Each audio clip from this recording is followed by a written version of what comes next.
وڈے دکھ ہوندے انہاں لگدیاں تے جڑے او کھچ کنڈ کر جاویں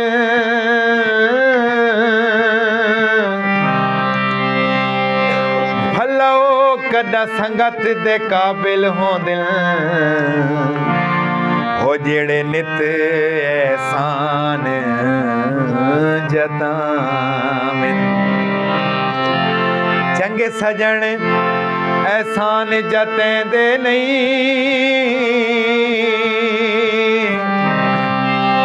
دے بھاویں گردن چا کٹواویں ہو انہاں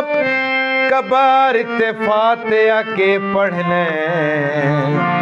ہو جڑے جیندے نظر